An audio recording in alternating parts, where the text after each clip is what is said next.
할렐루야. 주께서 시간도 함께 하셔서 주의 말씀을 보는 눈을 열게 하시고, 또 주의 말씀이 우리의 심령에 닿을 때 그 말씀을 새기고 순종하도록 또 주께서 이끌어 주실 줄로 믿습니다. 오늘 하루의 삶을 참 부단한 열심과 노력으로 하루를 잘 마치셨을 텐데요. 옆에 계신 분들 얼굴 좀 보면서 자리에 앉으셨습니까? 뒤에 계신 분들은 누구인지 확인하셨나요? 앞에 계신 분 어떻게 뒷꼭지만 봐도 압니까? 서로 인사 나눕시다. 주님의 이름으로 사랑하며 축복합니다. 인사 나눕시다.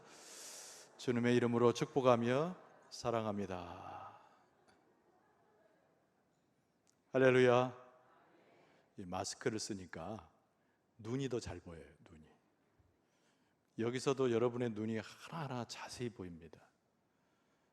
아마 이 시간이 이제 여름이라서 해가 좀 길긴 하지만은 곧 밤이 되면은 오늘 혹시 비가 오지 않는다면 별빛을 보게 될지도 모르겠어요.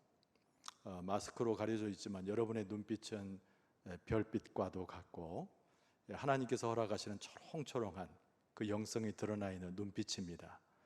인정하십니까? 여러분이 속삭이고 나눴던 이야기는 하나님의 사랑을 담고 또 하나님이 자비하신 은총으로 함께 우리를 붙드는 그런 사랑의 몸짓이고 또 대화였고 또 당부하는 기도였는 줄로 믿습니다.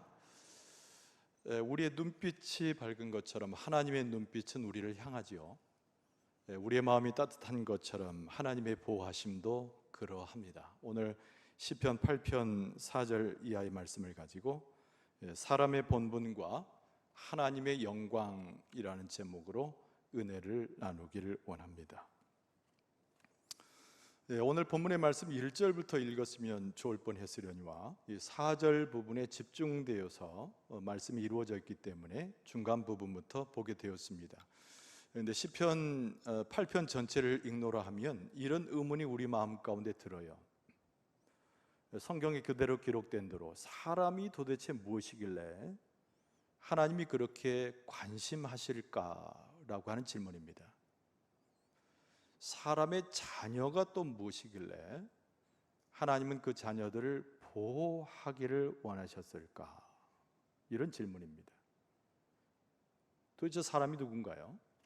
하나님은 왜 보호하시고 기억하시고 함께 하실까요? 오늘 본문의 말씀에 시편 기자는 그런 의문을 갖습니다. 도대체 아무것도 아닌 우리 존재를 하나님께서 귀하게 여기신다는 말이 도대체 무슨 말인가?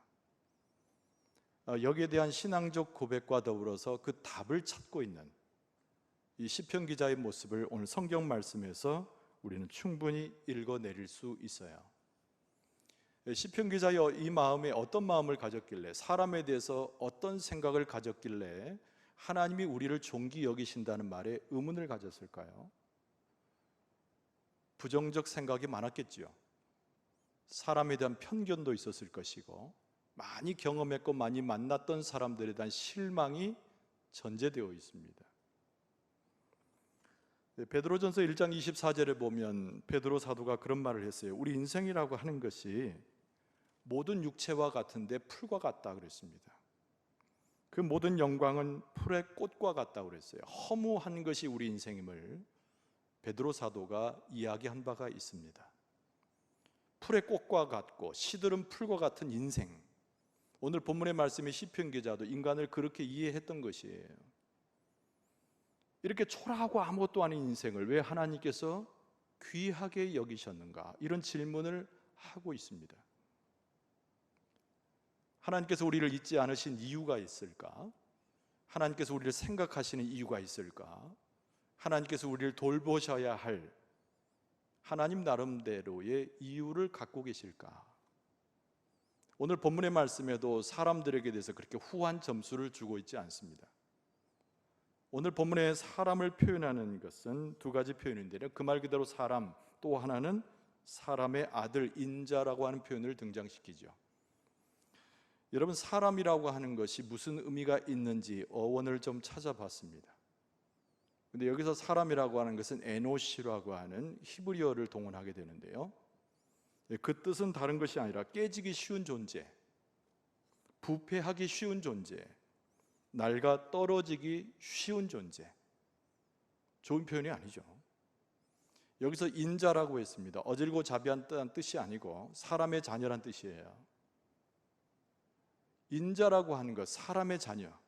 역시 구약 히브리어를 찾아보면 벤 아담 이렇게 되어 있습니다. 한 글자가 아니고 두 낱말이 결합된 거예요. 벤 아담. 여기서는 아담의 자녀란 뜻입니다. 아담이 무엇으로부터 왔습니까? 흙으로부터 왔잖아요. 그러니까 흙의 자녀란 뜻입니다. 부서지기 쉬운 존재. 그러면서 티끌보다 못한 존재. 바로 사람의 아들이라고 하는 벤 아담이라고 하는 히브리적 표현의 어원적인 뜻입니다. 그러니까 오늘 본문의 말씀에 기록된 사람의 정체도 그렇게 좋은 모습이 아니에요. 히브리서 이 본문의 말씀을 기록한 시편 기자도 사람에 대한 평가를 후하게 주고 있지 않습니다. 그럼에도 불구하고 왜 하나님께서는 사람을 그토록 계속 생각하시고 귀하게 여기시고 돌볼 존재로 삼으셨는가?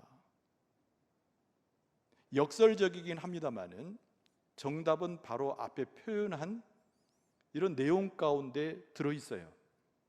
사람은 약하기 때문에, 깨어지기 쉬운 존재이기 때문에, 티끌보다 못한 존재이기 때문에 하나님의 도우심을 필요로 하는 존재라는 거예요. 하나님께서 함께 하지 않으면 타락할 수밖에 없고, 하나님이 인도하심이 없으면 자꾸 악의 구렁텅이로 빠지기 쉬운 존재, 그것이 사람이기 때문에 성경에서 표현한 하나님의 사랑은 사람들을 향해 있고 그 부족한 인간을 위하시는 하나님의 역사로 묘사되고 있다는 겁니다. 하나님은 우리를 사랑하셔요. 하나님은 우리에게 자비를 베푸시는 분입니다. 마치 아버지가 자녀를 아끼는 것처럼 하나님은 우리를 잊지 아니하시고 아버지의 모습을 하고 자녀인 우리를 돌보고 계십니다. 우리가 교만하다라는 표현을 써요. 그 교만은 다른 것이 아니라 그 하나님의 은총을 무시한 채 자기 자신을 드러내는 것을 교만의 정의로 보고 있습니다. 여러분, 우리가 아무리 잘난 체 해도, 우리가 대단한 것처럼 스스로를 속여도 우리는 티끌보다 못한 존재예요. 부서지기 쉽고 악과 짝하기 쉬운 존재예요. 그래서 성경이 말씀한 대로 우리는 하나님의 도우심과 하나님께서 우리를 보호하심과 우리를 이끌어줌 속에 하나님께 의지되어 살아갈 존재가 바로 우리의 모습이라는 겁니다. 얼마나 다행스러운 일입니까? 그런 존재를 탓하지 아니하시고 하나님은 사랑으로서 우리를 돌보시니까 얼마나 감사한 일이냐고요. 여러분, 이 본문의 말씀을 대하면서 하나님의 사랑이 과연 무엇인지, 나를 택하신 하나님의 은총이 무엇인지, 하나님께서 나를 붙들어 주신다는 그 약속이 무엇인지를 깨달아 알 수 있기를 바랍니다. 자, 오늘 이 본문의 말씀 속에서 이 시편 기자는 무엇을 이야기하냐면 우리 인간은 무가치하다는 거죠. 그래서 무가치한 인간이 하나님의 영광을 알게 되었다. 이것이 첫 번째 주제입니다. 하나님은 우리를 무조건적인 사랑으로 대하셨어요. 그래서 우리는 무가치했지만 우리에게 하나님의 영원하심과 영화로움을 허락해 주셨어요. 쉽지 않은 표현입니다. 이 영화롭게 한다는 표현이. 근데 5절에 영화라는 표현이 등장하는데요, 이 영화라고 하는 것은 사람에게 쓸 수 있는 표현이 아닙니다. 원래 영광이라는 것도 마찬가지예요. 그래서 하나님의 영광, 영화로우신 하나님, 하나님의 위엄을 드러낼 때 바로 이 영화롭게 한다는 말을 동원하게 되지요. 그런데 하나님의 그 영화로움이, 그 하나님의 영광이 사람에게 드러나고 나타났는데 그것을 하나님께서 우리를 돌보심에 우리를 영화롭게 했다라고 하는 이 시인의 고백 속에서 그 뜻이 실현이 됩니다. 그런데 하나님께서 우리를 보통 세우신 것이 아니에요. 온 우주 만물 가운데 위대한 존재로 세우시면서 하나님 당신의 영광과 영화로움을 우리에게 허락해 주셨다는 겁니다. 이게 대단한 사건이거든요. 이 티끌적인 존재, 아무것도 아닌 존재에서 세상 모든 만물의 주인처럼 높은 위치에 올라갔다는 것은 간단한 이야기가 아닙니다.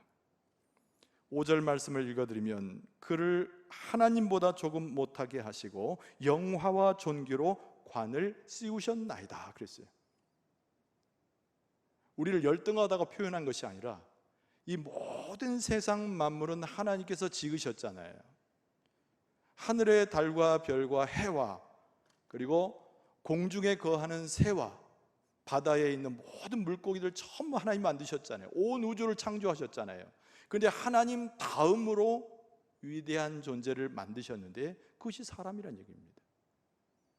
아무것도 아닌 존재인데, 티끌보다 못한 존재인데 하나님께서 어쩌면 저 밑바닥에 있었던 우리 인생들을 하나님 다음 위치로 올려놓으셨다는 겁니다. 이것이 하나님께서 사람을 영화롭게 하고 사람을 복되게 하고 사람에게 베푸시는 하나님 사랑의 한 표현이에요. 영화와 존귀로 관을 씌우셨다. 이 왕관이라고 하는 것은 사람의 위치가 하나님 다음으로 올라갔다라고 하는 것을 표현하는 매우 중요한 표현이 왕관, 이 표현입니다. 사람이 어떻게 하나님에 의해서 지어져서 이 세상에 나왔나요? 여러분, 우리의 소원 가운데 그것부터 생각해 봐야 됩니다. 우리 창세기 2장에 보면 하나님께서 세상을 다 창조하셨을 때 마지막 날 6일째 된 날 우리 사람을 만드셨어요. 근데 사람을 어떻게 만드셨습니까? 하나님 당신의 형상대로 만들었다는 겁니다. 제가 여러분들의 모습을 보면 누구를 봐야 되죠? 하나님을 볼 수 있어야 되는 거예요. 우리가 서로 얼굴을 대할 때 눈빛을 교환하고 서로의 사랑의 온기를 더할 때 하나님의 형성을 볼 수 있어야 돼요. 또 인사하고 싶지만 그냥 넘어가겠습니다. 어쨌든 간에 하나님의 형상을 따라 우리가 지음을 받았는데요, 그 뜻이 무엇인가라는 거죠. 하나님의 얼굴이 우리처럼 생겼다는 뜻입니까? 그런 뜻이 아니죠. 하나님의 성품, 하나님이 나타나신 인격, 그것을 우리가 닮았다는 얘기입니다. 근데 그 인격이란 말이 매우 중요한데요, 이 인격이란 말은 그 사람의 됨됨이를 이야기하는 것이 아니라 그 사람이 웃을 수 있고 울을 수 있고 대화할 수 있고 교제할 수 있다라고 하는 인격체를 이야기하는 거예요. 세상 모든 만물을 지으셨을 때 유일하게 사람만 하나님께서 당신의 형상, 곧 인격을 허락하셨는데, 하나님도 인격체이고 유일하게 우리가 인격체이니 하나님과 우리 사이에 인격적인 교제가 가능한 거예요. 그러니까 하나님께서 아주 약하고 티끌보다 못한 존재이긴 분명한데 우리의 다른 이면에는 하나님의 형상을 따라 지음받은 아주 존귀한 존재로서 하나님과 인격적 교제를 이룰 수 있는 자로 우리를 세우시고 만드셨다는 겁니다. 여러분, 죄로 인해서 그 모든 것이 망가졌죠. 그러나 복음서에 보면은 예수님의 십자가의 사건이 거기에 등장합니다. 예수님의 십자가의 사건은 무엇을 이야기합니까? 하나님께서 우리에게 베풀어 주신 사랑의 사건을 이야기하는 거잖아요. 하나님은 모든 것을 사랑합니다. 하나님은 온 세계에 흩어져 있는 당신의 피조물을 다 사랑하십니다. 그런데 그들 중에서도 가장 사랑하는 존재가 있는데 그것이 바로 우리 사람이라는 거예요. 그 예수 그리스도가 이 땅에 오셔서 죽기까지 하나님의 사랑을 드러내셨는데 그 사랑은 온전히 하나님과 인격적 교제를 갖는 우리들만을 위한 하나님의 사랑인 거예요. 그 하나님의 최고의 사랑, 우리를 잊지 않으시고 우리를 보호하시고 우리와 함께하기를 원하셨던 이 하나님의 사랑이 예수 그리스도의 십자가의 죽음 가운데 나타났다는 거예요. 우리는 예수 그리스도의 십자가의 사건으로 새롭게 거듭나고 새롭게 구원을 얻고 새로운 삶을 시작하게 되었습니다. 믿습니까? 믿습니까? 다시 하나님의 형상을 회복하는 거죠. 하나님과 인격적 교제를 다시 시작한 거죠. 하나님께서 사랑하시고 우리에게 베풀어 줬던 모든 하나님의 역사를 다시 한번 깨닫게 되는 역사가 예수 그리스도의 십자가의 사건입니다. 그래서 오늘 본문의 말씀에 등장한 시편, 이 시편 기자가 하나님께 영광을 돌리면서 우리의 존재라고 하는 것은 하나님의 형상대로 지음을 받은 이후에 죄로 인하여 모든 것이 망가졌으나 그러나 하나님의 크신 사랑으로 예수 그리스도께서 우리 가운데 오시고 우리는 예수 그리스도를 통하여 다시 한번 하나님의 형상을 회복하는 존재가 되었다. 이것을 하나님 앞에서 찬송하고 노래를 하고 있는 것이죠. 한번 따라서 합시다. 우리는 가치 있는 존재로 회복되었습니다. 이걸 기억해야 돼요. 아무 가치가 없었는데, 무가치한 존재였는데 하나님의 사랑과 돌보심의 역사로 다시 가치 있는 존재로 회복되었다는 겁니다. 그래서 욥기서 32장에 보면은 이런 말씀이 있어요. 그러나 사람의 속에는 영이 있고 전능자의 숨결이 사람에게 깨달음을 주시나니, 이런 표현이 있습니다. 여러분, 사람을 처음 만드실 때 창세기 2장에 보면은 그냥 흙으로 빚은 거예요. 아담을 흙으로 빚었는데 아담이 숨쉬게 되는 것은 어떻게 시작입니까? 하나님께서 그 코에다가 생기를 불어넣으셨잖아요. 그 성경에 보면 그 코에 생기를 불어넣으니까 그냥 흙이었던 아담이란 존재가 생명이 되었죠. 살아있는 존재가 된 것입니다. 영혼의 호흡을 불러넣으시고 영혼 가운데 다시 한번 거듭나게 하시고 우리로 하여금 하나님의 형상을 따라 지음받은 존재를 회복하게 하신 역사, 그것이 바로 하나님의 영화로움을 우리에게 덧입힌 사건이다. 시편 기자는 그렇게 하나님을 노래하고 있는 거예요. 그래서 오늘 이 본문의 말씀 가운데 매우 중요한 것은 뭐냐면, 우리를 높은 자리로 올리셨는데 그 높은 자리가 구체적으로 무엇인가를 6절 이하에 설명하고 있습니다. 그것은 뭐냐면 청지기로서의 본분을 지키는 자로 우리를 세우셨다는 거예요. 오늘 6절 말씀에 보니까 주의 손으로 만드신 것을 다스리게 하시고 만물을 그의 발 아래 두셨으니 그랬습니다. 주의 손으로 만드신 것, 온 세계 하나님이 창조하신 것을 우리로 하여금, 택함을 받은 우리로 하여금, 하나님의 영화로움을 입은 우리로 하여금 그 모든 것을 다스리게 하셨다. 청지기죠. 우리의 역할은 무엇인가 하니, 집 주인이 돌아올 때까지 집 주인의 재산을 잘 관리하다가 집 주인이 돌아오면 그 모든 것을 돌려드리는 역할을 하는 거예요. 여러분, 이 세상 모든 만물의 주인은 하나님이시잖아요. 교회의 주인도 하나님이십니다. 우리가 세상의 주인이 아니에요. 교회 역시 우리가 주인이 아니에요. 하나님이 모든 것의 주인이시거든요. 우리는 단지 하나님께서 위임하셔서 청지기 역할을 감당하며 주님께서 다시 오실 때까지 교회를 관리하고 이 세상을 하나님의 영적 권세를 가지고 다스리는 존재가 우리의 모습입니다. 여러분, 창세기 41장에 보면 한 인물이 등장하는데 그 사람은 우리가 잘 아는 요셉이죠. 요셉은 어디까지 올라갔습니까? 애굽 땅에서 총리 대신이 되었잖아요.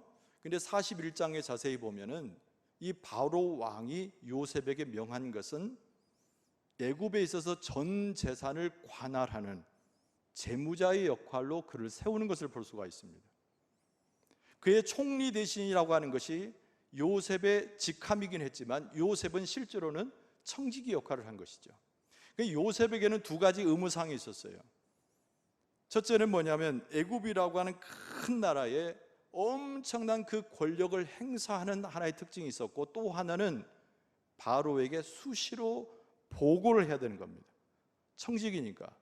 그래서 보고한 사항에 대해서 책임을 져야 했어요. 여러분, 우리의 모습도 마찬가지입니다. 하나님께서 우리를 영화롭게 하시고 하나님이 창조한 모든 세계, 심지어는 교회까지도 우리에게 다스리라 말씀하셨는데 우리에게는 두 가지 사명이 있는 거예요.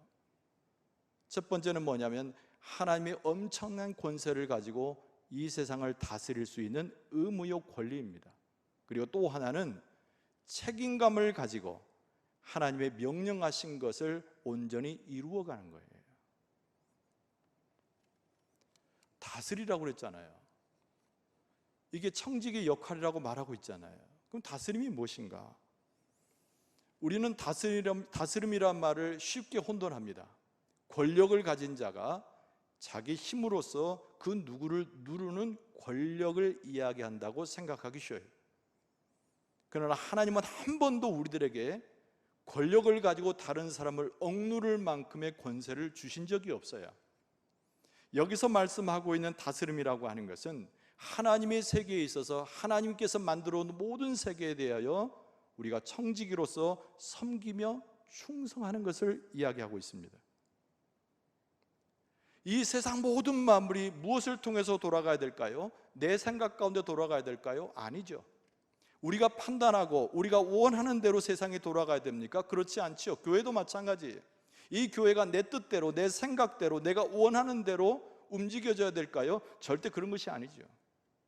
이 교회의 주인은 하나님이시고, 이 세계의 주인은 하나님이시고, 하나님이 모든 세계를 만드시고 청지기로서 우리에게 그 모든 것을 다스리도록 하셨는데, 그 다스림은 섬김이고 충성이기 때문에 하나님의 질서, 하나님이 원하시는 뜻, 하나님이 이루고자 하시는 것들을 이루어내는 역할이 청지기 역할이라는 거예요. 하나님의 이름이 드높여지는 것입니다. 하나님의 영광이 온 세계에 비춰지는 거예요. 하나님의 권세가 드러나고 하나님께서 온 세상의 주인임을 선포하는 역할을 청지기가 하는 것이죠.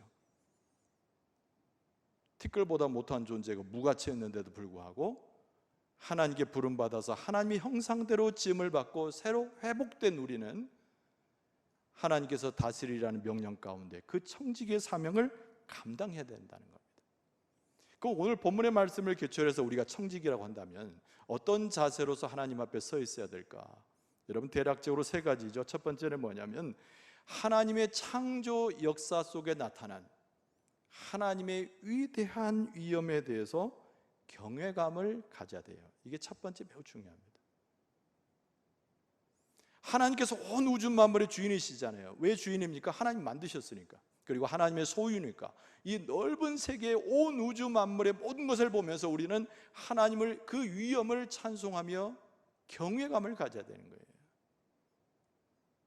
여러분이 오늘 성전을 예배드리고 성전을 떠나갈 때 밖에 나가서 나무도 보고, 밤에는 새가 없나요? 내일 아침에 새도 보고, 또 여러분 주변에 있는 모든 자연세계를 보면서 하나님의 그 역사에 대해서 경외감을 갖는 신앙의 순수성이 회복될 수 있기를 바랍니다. 두 번째로 가져야 할 청지기의 모습은 뭐냐면 하나님께서 우리에게 베풀어 주신 그 사랑과 관심에 대해서 놀람이 있어야 돼요. 놀람이 있어야 돼요. 아, 하나님이 나를 사랑하시는구나. 아, 하나님이 나를 기억하시는구나. 이 담담하게 받아들이는 것이 아니라 화들짝 놀라야 되는 거예요. 막 잠을 자다가도 벌떡 일어나서 하나님 감사합니다. 아, 무가치하고 아무것도 아닌 나 존재를 이렇게 사랑해 주시니 너무 감사합니다. 하나님의 은혜가 아니고서는 내가 어떻게 한순간도 살아갈 수 있겠습니까? 나를 보호하시다니요, 내 삶을 능력 있게 하시다니요, 나를 청지기로 삼으셔서 내 삶을 이끌어 주시다니요, 하나님 감사합니다. 밥 먹다가도 숟갈 놓고 감사할 수 있어야 되는 거예요. 여러분, 그 놀람의 그 순수한 신앙을 우리가 회복할 수 있기를 바랍니다.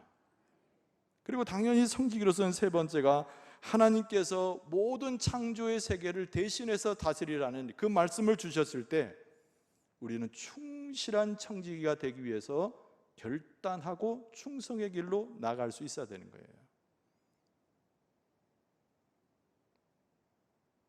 아까 우리 집사님 기도 가운데 어떤 기도를 하셨어요? 밖에 나가서 믿는 사람인지 아닌지 세상 사람과 전혀 다르지 않은 모습이 되지 않게 해달라고 기도하시더라고요. 우리는 밖에 나가면 표가 나야 돼요. 그리스도인 된 자로서 표가 나야 됩니다. 하나님을 믿고 따르고 그 사명을 감당하는 자로 표가 나야 돼요. 많은 사람들이 볼 때 우리의 모습을 보고 하나님의 그 위대한 역사를 이끌어가는 청지기임을 인정하도록 표가 나야 돼요. 교회도 표가 나야 됩니다. 말썽으로 소문나는 교회가 아니라 하나님의 그 역사를 이루는 교회로 표가 나고, 하나님의 놀라운 그 역사를 온전히 이행해 나갈 때 하나님께서 도우시고 하나님께서 이끌어 주신다는 그 증거를 보여줄 수 있는 교회로 표가 나야 됩니다. 하나님께서 우리 한 사람 한 사람을, 우리 교회를 그렇게 사용해 주실 줄로 믿습니다. 오늘 본문의 말씀 가운데 7절과 8절에 보면 이런 말씀이 있어요. 곧 모든 소와 양과 들짐승이며 공중의 새와 바다의 물고기와 바닷길에 다니는 것이니라. 참 흥미롭잖아요.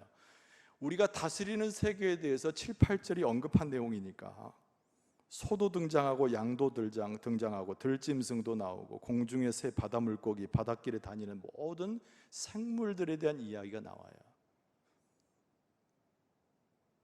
여러분, 수천 년 전에 이런 기록이라고 하는 것은 온 세계를 지칭하는 상징적 표현들입니다. 하나님께서 우리로 하여금 다스림의 그 영역을 설정하신 부분인데요, 하늘 위에 있는 것들, 그리고 땅 위에 있는, 소위 말하는 하늘 아래에 있는 모든 것들을 지칭하는 거예요. 하나님께서 우리를 어떤 존재로 삼으셨는가? 하나님의 영광과 하나님의 세계가 그러하듯이 우리들을 온 우주 만물과 이 땅에 거하는 사람들의 모든 일까지도 책임을 져야 하는 청지기로서 우리를 부르고 인정해 주셨다는 거예요. 여러분들이 밖에 나가면 선한 이웃이 되고, 여러분들이 사람들 사이에 서면 평화주의자가 되고, 여러분들이 바른 사람들과 고통당하는 사람들과 함께 있을 때는 그들을 화해시키고 그리스도의 복음을 전하는 일꾼의 모습으로 드러날 수 있기를 바랍니다. 정말 바라기는요, 우리 영광중앙교회가 건물을 자랑하고 우리의 겉모습을 자랑하는 교회가 아니라 이 영광지역뿐만 아니라 호남지역에서 정말 소문나는 청지기 교회가 되기를 간절히 소원해요. 하나님께서 쓰시는 교회, 하나님께서 마음을 드시고 굉장히 기뻐하시는 교회, 하나님께서 인정하시는 교회, 그리고 사람들이 우러러 우리 교회의 모습을 보고 하나님을 발견할 수 있는 교회, 하나님이 원하시는데 우리도 똑같이 원하면 이루어지게 될 줄로 믿습니다. 오늘 말씀을 정리하면요, 9절 말씀이 정리하게 돼요. 여호와 우리 주여, 주의 이름이 온 땅에 어찌 그리 아름다운지요. 이 1절 말씀과 9절 말씀이 중복되고 있거든요. 이걸 좀 어려운 말로 말하면 수미상관법 이렇게 표현합니다. 하나님을 찬송하며 8편의 시가 시작이 됐는데 마칠 때도 똑같은 하나님을 찬송하는 것으로 맞춰지고 있죠. 그런데 이 9절 말씀이 굉장히 의미가 있어요. 여호와 우리 주여 그랬습니다. 여호와 우리 주여, 밋밋하게 읽었지만은 이 시인은 하나님을 향하여 찬송하는 소리로 여호와 우리 주여 이렇게 찬송한 거예요. 하나님의 영광이 무엇인지 우린 잘 몰라요. 아까 표현한 대로 그 영광이란 말은 사람에게 쓸 수 있는 말이 아니고 하나님에게만 쓸 수 있는 말이니까, 그래서 시인이 하나님을 높이고 싶어도 하나님의 영광을 찬송하고 싶어도 알지 못하므로 여기서 여호와 우리 주여 라고 그저 탄성을 올리고 있는 것 뿐입니다. 어떤 마음으로 여호와 하나님의 그 역사를 재어볼 수 있겠어요? 우리가 어떤 혀로 하나님을 높인다고 해서 그 표현이 완벽한 표현이 될 수 있겠습니까?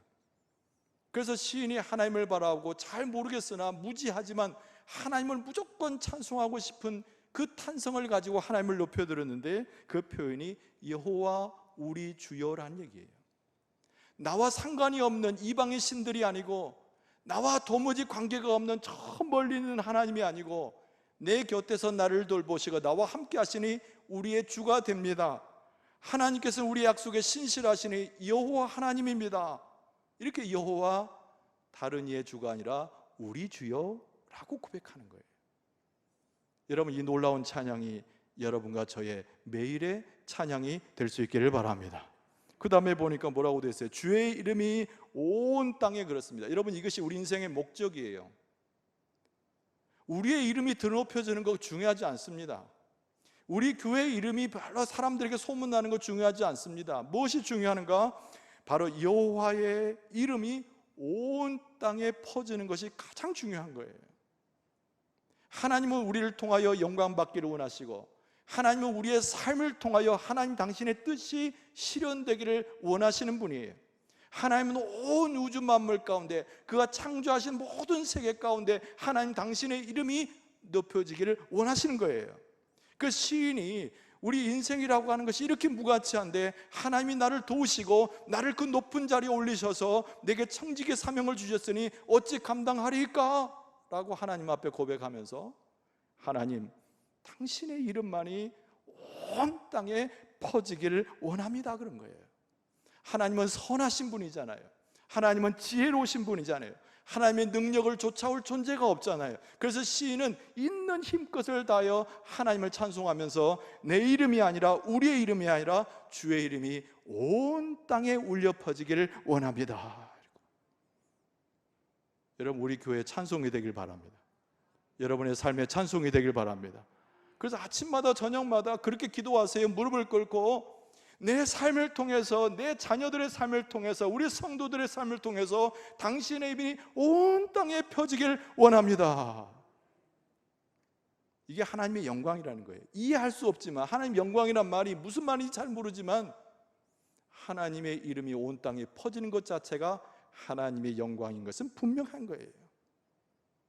그 하나님의 영광 속에서 우리의 본분을 찾을 수가 있는 겁니다.